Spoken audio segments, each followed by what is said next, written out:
सभी प्रेम से बोलो माता रानी की जय। आप सभी का हमारे YouTube चैनल त्योहार गाइड में स्वागत है।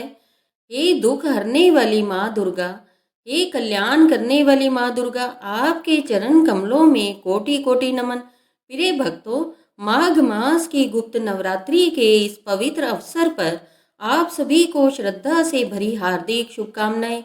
आज हम सब माँ दुर्गा की उस अलौकिक शक्ति का स्मरण करने जा रहे हैं जो गुप्त रूप से हमारे जीवन को संवारती है। आज की यह कथा उसी माँ की महिमा है जो भटके हुए को सही राह दिखाती है, टूटे हुए घर को फिर से प्रेम और शांति से भर देती है और सच्चे मन से पुकारने वाले हर भक्त का जीवन संवार देती है। तो आइए प्रेम, श्रद्धा और विश्वास से भरे कोमल नारी स्वर में हम सब एक साथ इस दिव्य कथा का श्रवण आरंभ करते हैं, ताकि माँ का आशीर्वाद हमारे घर आंगन में सदा बना रहे। बहुत प्राचीन समय की बात है। हिमालय की गोद में घने वनों के बीच एक दिव्य आश्रम था। वहाँ तपस्या की सुगंध वायु में घुली रहती थी। नदियाँ मंद स्वर में बहती थी, पक्षी मधुर राग में गाते थे और चारों ओर केवल शांति ही शांति थी। उसी आश्रम में निवास करते थे महान तपस्वी ऋषि श्रृंगी। उनका नाम सुनते ही बड़े बड़े राजा भी विनम्र हो जाते थे, क्योंकि उनकी वाणी में सत्य की शक्ति थी और उनके हृदय में करुणा की गंगा बहती थी। दूर दूर से भक्त जन उनके दर्शन करने आते, कोई संतान की कामना लेकर, कोई रोग से मुक्ति के लिए, कोई जीवन के मार्गदर्शन हेतु। और ऋषि श्रृंगी सबको एक ही भाव से देखते, जैसे पिता अपने बच्चों को देखता है। उनके आश्रम में कोई ऊंच नीच नहीं थी, कोई अमीर गरीब नहीं था, बस आत्माएं थी जो ईश्वर की खोज में आई थी। एक दिन की बात है, आश्रम में भक्तों की बड़ी भीड़ एकत्रित थी। सब ऋषि श्रृंगी के उपदेश सुन रहे थे। कोई आंख बंद कर ध्यान में था, कोई हाथ जोड़कर प्रार्थना कर रहा था। वातावरण इतना शांत था कि लगता था जैसे स्वयं देवता भी आकाश से इस उपदेश का श्रवण कर रहे हों। और तभी भीड़ के पीछे से एक स्त्री धीरे धीरे आगे बढ़ी। उसके वस्त्र साधारण थे, पर उसकी आंखों में गहरा दुख छिपा था। चेहरे पर थकान थी, पर हृदय में माता के प्रति अटूट श्रद्धा। वह कांपते चरणों से आगे आई, हाथ जोड़कर भूमि पर नत हो गई और करुण स्वर में ऋषि श्रृंगी को प्रणाम किया। ऋषि श्रृंगी ने स्नेहपूर्ण दृष्टि से उस स्त्री को देखा, जैसे कोई पिता अपने दुखी बालक को देखता है। उन्होंने मधुर स्वर में कहा, वत्से उठो, अपनी पीड़ा कहो। आश्रम में आने वाला कोई भी प्राणी दुखी लौटने के लिए नहीं आता। वह स्त्री उठी, आंखों से आंसू बहाने लगी और कांपते स्वर में बोली, मैं ऋषि, मेरा जीवन अंधकार से भरा है। मैं भीतर से टूट चुकी हूँ। मेरे पति दुर्व्यसनों में घिरे हैं। वे मांसाहार करते हैं, जुए में धन नष्ट करते हैं, क्रोध से भरे रहते हैं। घर में कलह है, शांति नहीं है। हम सब उसके शब्दों में छिपी पीड़ा को महसूस कर सकते हैं। जब घर का वातावरण अशांत हो, तब नारी का हृदय सबसे अधिक दुखी होता है। वही वेदना उसके शब्दों में थी। स्त्री ने आगे कहा, मैं ऋषि, मैं माता दुर्गा की सेवा करना चाहती हूँ, पूजा करना चाहती हूँ, व्रत रखना चाहती हूँ, पर घर का वातावरण मुझे अनुमति नहीं देता। ना पूजा का समय मिलता है, ना मन की शांति। यहाँ तक कि मैं ऋषियों को अन्न अर्पित करने का भी पुण्य नहीं कर पाती। मुझे लगता है जैसे मेरा जीवन व्यर्थ जा रहा है। उसके शब्द सुनकर वहाँ बैठे सभी भक्तों का हृदय करुणा से भर उठा। हम सब भी यदि उस समय वहाँ होते तो उसकी पीड़ा को अपना समझते। स्त्री फिर बोली, मैं ऋषि, क्या मेरे जैसे पापों से घिरे घर में रहने वाली स्त्री के लिए भी कोई मार्ग है? क्या माता दुर्गा मुझे अपनाएगी? क्या मेरे जीवन में भी कभी शांति आएगी? यह कहते कहते वह फिर भूमि पर गिर पड़ी। उसका हृदय मानो माँ को पुकार रहा था। उसकी आंखों के आंसू उसके समर्पण की गवाही दे रहे थे। ऋषि श्रृंगी का हृदय करुणा से द्रवित हो उठा।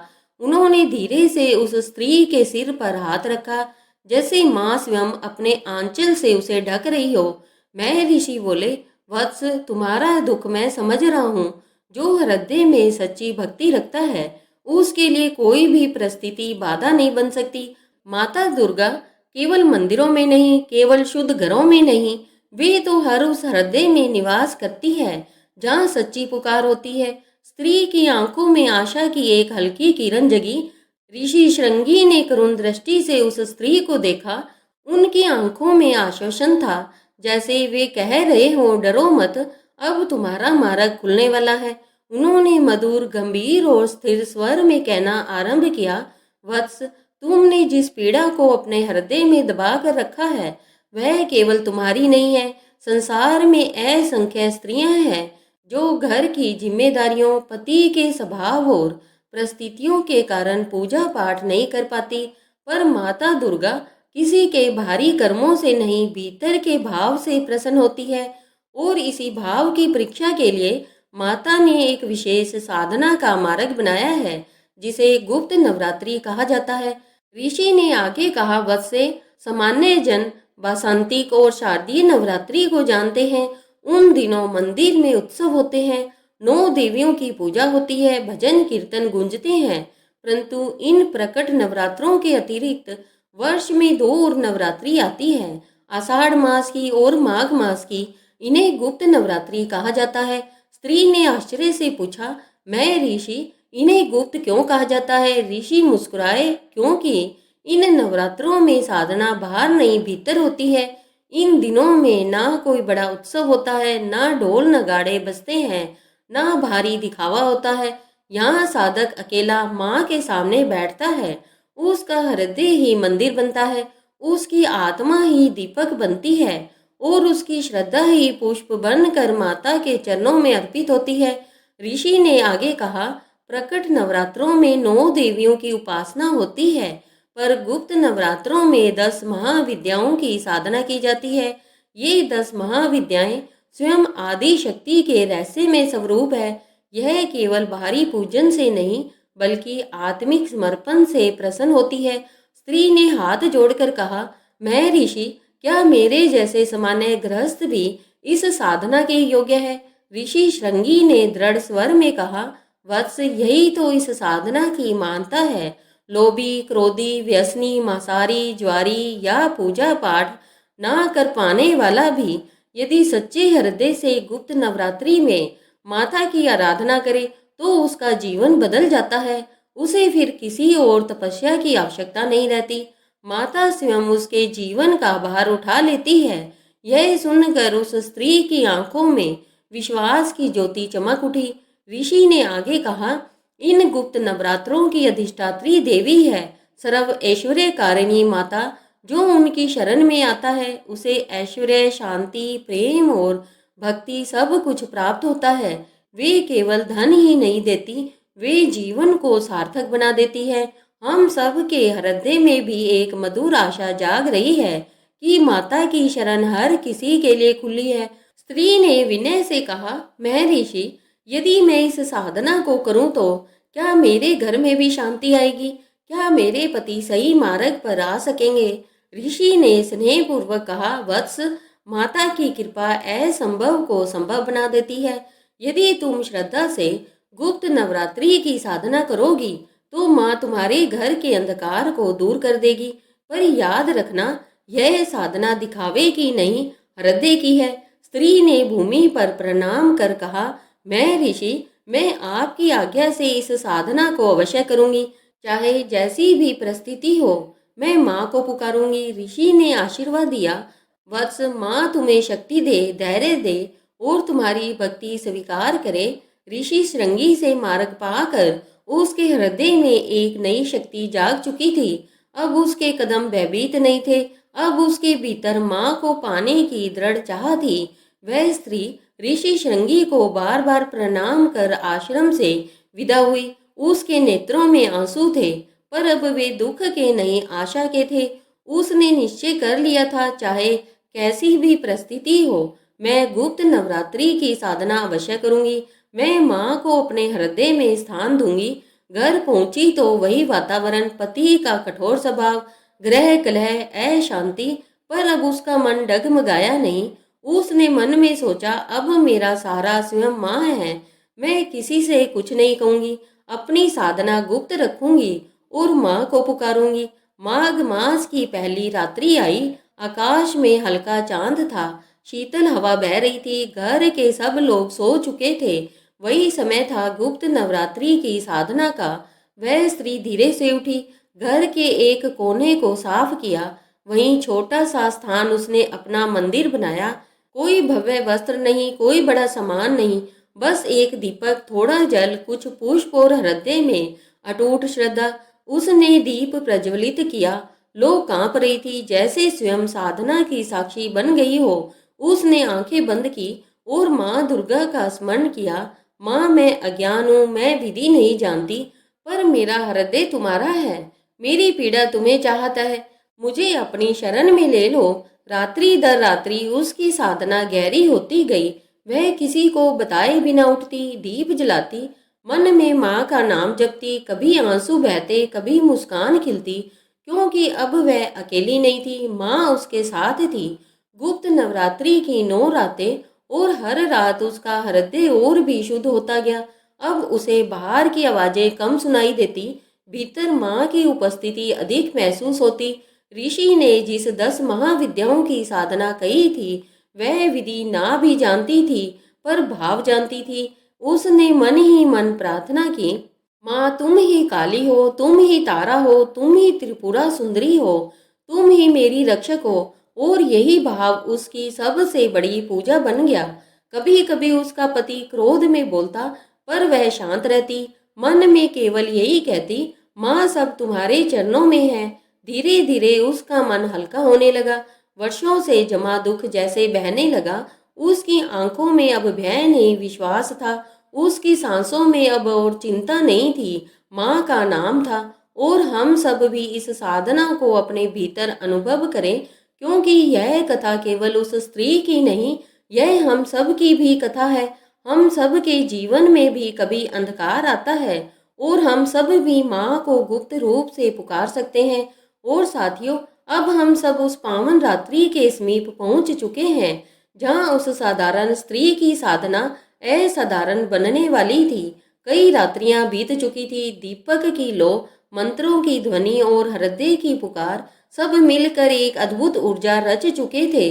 अब उसका घर केवल घर नहीं रहा, वह माँ का पावन स्थान बन गया था। उस रात्रि माँ की ठंड कुछ अधिक थी, बाहर सन्नाटा था, भीतर केवल दीपक की हल्की सी लो कांप रही थी।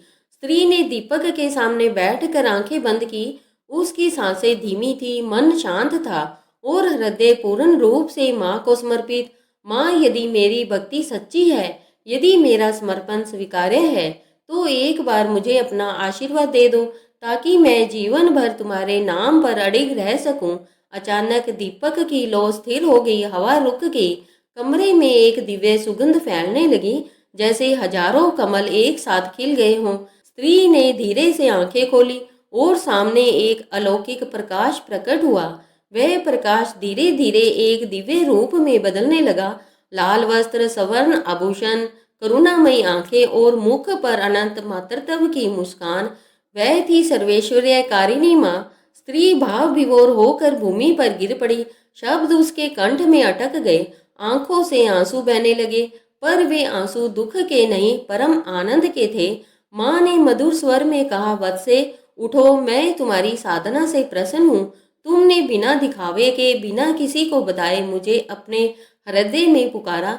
यही सच्ची गुप्त नवरात्रि की साधना है। स्त्री कांपते स्वर में बोली, माँ मैं तो अज्ञानी हूँ, ना विधि जानती हूँ, ना मंत्र, फिर भी क्या आपने मेरी भक्ति स्वीकार की? माँ मुस्कुराई, वत्से मुझे मंत्र नहीं, मन चाहिए, मुझे विधि नहीं, श्रद्धा चाहिए। जहाँ हृदय शुद्ध हो, वहाँ मैं स्वयं चली आती हूँ। स्त्री ने हाथ जोड़कर कहा, माँ मेरे जीवन में अंधकार है, मेरे घर में कलह है, मेरे पति गलत मार्ग पर है, कृपया कर मेरे घर को भी मंदिर बना दो। माँ की आंखों में करुणा भर आई। उन्होंने कहा, वत्से तुम्हारे घर का अंधकार अब मिटेगा, तुम्हारे पति का हृदय परिवर्तित होगा, तुम्हारे आंगन में शांति का वास होगा, धन, अन्न और प्रेम की कभी कमी नहीं होगी। पर स्मरण रखना, यह सब मेरी कृपा है, इसे सदा सेवा और नम्रता से संभालना। स्त्री ने श्रद्धा से कहा, माँ मैं जीवन भर तुम्हारा नाम जपूंगी और गुप्त नवरात्रि का व्रत श्रद्धा से करूंगी। माँ ने आशीर्वाद देते हुए कहा, वत्से, जो भी इस गुप्त नवरात्रि में मुझे सच्चे हृदय से पुकारेगा, मैं उसके जीवन को भी इसी प्रकार संवार दूंगी। इतना कहकर वह दिव्य प्रकाश धीरे धीरे लुप्त होने लगा, पर कमरे में सुगंध बनी रही। दीपक की लौ फिर से हल्की हल्की कांपने लगी, जैसे कुछ हुआ ही ना हो। पर उस स्त्री का जीवन अब पहले जैसा नहीं रहा। वह देर तक उसी स्थान पर बैठी रही। आंखों में शांति थी, हृदय में कृतज्ञता और मन में केवल एक नाम, माँ माँ माँ। और साथियों, यह था साधना का पहला फल, माँ का साक्षात आशीर्वाद। और अब हम सब उस शुभ प्रभात का दर्शन कर रहे हैं, जो उस स्त्री के जीवन में पहली बार आशा की किरण लेकर आया था। पिछली रात्रि माँ का दिव्य दर्शन हुआ था। अब भोर का प्रकाश धीरे धीरे घर के भीतर फैल रहा था। पक्षियों की मधुर चहचहाट, ठंडी हवा की हल्की सरसराहट और उस स्त्री के हृदय में गूंजता केवल एक नाम, माँ। वह धीरे से उठी। उसके चेहरे पर वर्षों बाद सच्ची शांति दिखाई दे रही थी। आंखों में आत्मविश्वास था, मन में कोई भय नहीं था। अब वह जान चुकी थी माँ उसके साथ है। वह अपने दैनिक कार्यों में लग गई, पर आज उसके व्यवहार में कुछ अलग था। पहले जहाँ चिंता और घबराहट रहती थी, आज वहाँ धैर्य और प्रेम था। वह हर काम करते हुए मन ही मन माँ का स्मरण करती रही। कुछ समय बाद उसका पति जागा। वह वही व्यक्ति था जो पहले क्रोध से भरा रहता था, जो बात बात पर झगड़ता था, जो गलत आदतों में डूबा रहता था। पर आज आज उसके चेहरे पर भी कुछ परिवर्तन था। उसकी आंखों में भारीपन था, जैसे रात भर कोई भीतर ही भीतर उसे झकझोर गया हो। उसने पत्नी की ओर देखा, पर आज उसकी दृष्टि में कठोरता नहीं थी। कुछ सोचते हुए वह पास आया और बोला, आज मेरा मन बहुत विचित्र है। रात भर अजीब स्वप्न आते रहे। किसी दिव्य शक्ति ने मुझे मेरे कर्म दिखाए। मेरे हृदय में ग्लानि भर गई है। स्त्री ने शांत स्वर में कहा, स्वामी, यदि मन भारी है तो माँ दुर्गा का नाम लीजिए, वही सब पीड़ा हर लेगी। पति कुछ देर मौन रहा, फिर पहली बार उसने बिना क्रोध के कहा, आज से मैं जुआ नहीं खेलूंगा, मांसाहार नहीं करूंगा, मैं अपने जीवन को बदलना चाहता हूँ। यह सुनकर उस स्त्री की आंखों में आंसू भर आए, पर यह आंसू दुख के नहीं, माँ की कृपा के थे। दिन बीतने लगे। पति के व्यवहार में दिन प्रतिदिन परिवर्तन आने लगा। वह घर पर समय देने लगा, पत्नी से मधुर वाणी में बोलने लगा। पहले जहाँ घर में भय का वातावरण था, अब वहाँ अपनापन भरने लगा। धीरे धीरे उसके गलत मित्र दूर हो गए। नए सज्जन और सत्संगी लोग घर आने लगे। घर में पहली बार भजन की ध्वनि सुनाई देने लगी। माँ का नाम गूंजने लगा। जहाँ पहले धन व्यसनों में नष्ट होता था, अब वही धन घर की आवश्यकताओं में लगने लगा। अन्न की कमी समाप्त हो गई। वस्त्र, भोजन, सम्मान सब धीरे धीरे बढ़ने लगा। और हम सब समझ सकते हैं, माँ की कृपा केवल चमत्कार नहीं करती, वह जीवन की दिशा बदल देती है। वह स्त्री प्रतिदिन मन ही मन माँ को धन्यवाद देती। वह जानती थी यह सब उसकी साधना का नहीं, माँ की करुणा का फल है। अब उसका घर केवल घर नहीं रहा, वह भी एक छोटा सा शक्तिपीठ बन गया था।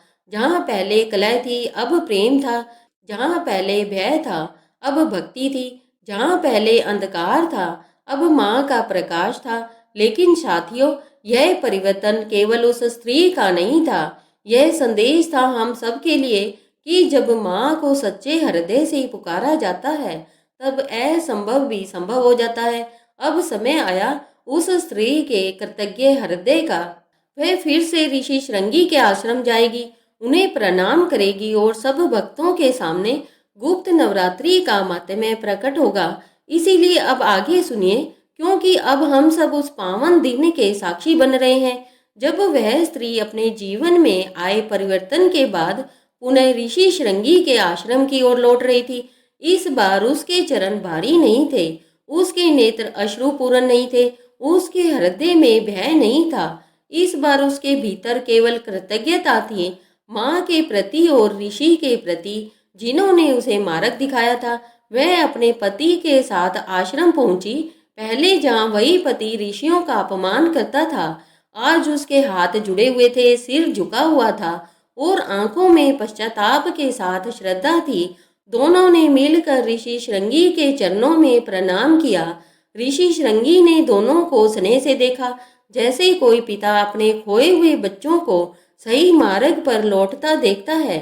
उन्होंने मधुर स्वर में कहा, वत्स, तुम्हारे चेहरे पर जो शांति है वही साधना का सच्चा फल है। स्त्री ने नम्रता से कहा, महर्षि, यह सब आपकी कृपा और माँ दुर्गा की करुणा से संभव हुआ है। आपने जो गुप्त नवरात्रि का मार्ग बताया, उसी ने मेरा जीवन बदल दिया। उसके पति ने भी हाथ जोड़कर कहा, महर्षि, मैं अज्ञान में भटक गया था, मेरे कर्म गलत थे, पर मेरी पत्नी की भक्ति और माँ की कृपा ने मेरी आंखें खोल दी। आज मैं आपसे क्षमा और आशीर्वाद चाहता हूँ। ऋषि श्रृंगी ने दोनों के सिर पर हाथ रखकर आशीर्वाद दिया। वत्सो, जब हृदय बदल जाता है तब समझो माँ की कृपा पूर्ण हुई। यह परिवर्तन केवल तुम्हारे घर का नहीं, यह संसार के लिए एक संदेश है। ऋषि फिर वहां उपस्थित सभी भक्तों की ओर मुड़े। उनकी वाणी में आज विशेष तेज था। उन्होंने कहा, हे भक्तों, आज तुम सब ने एक जीवन प्रमाण देखा है। गुप्त नवरात्रि कोई साधारण व्रत नहीं, यह आत्मा के परिवर्तन की साधना है। ऋषि ने आगे कहा, जो गृहस्थ पूजा नहीं कर पाते, जो व्रत विधि नहीं जानते, जो परिस्थितियों से बंधे हैं, वे भी यदि गुप्त नवरात्रि में सच्चे हृदय से माँ को पुकारे तो माँ उनके जीवन की दिशा बदल देती है। इन नवरात्रों में भारी दिखावा नहीं, केवल अंतर आत्मा की पुकार होती है। यही कारण है कि इसे गुप्त कहा गया है। यहाँ ना कोई बड़ा यज्ञ चाहिए, ना महंगे साधन, केवल श्रद्धा चाहिए। और भक्तों के हृदय में इस उपदेश से नई प्रेरणा जाग उठी। ऋषि श्रृंगी ने आगे कहा, माघ और आषाढ़ की गुप्त नवरात्रि में की गई साधना जन्म जन्मांतर के संस्कारों को शुद्ध कर देती है।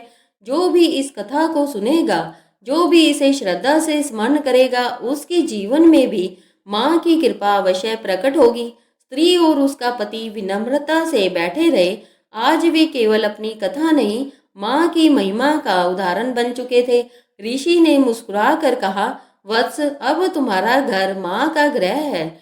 वहाँ सदैव शांति रहे, भक्ति रहे और यह कथा आगे पीढ़ियों तक पहुँचती रहे।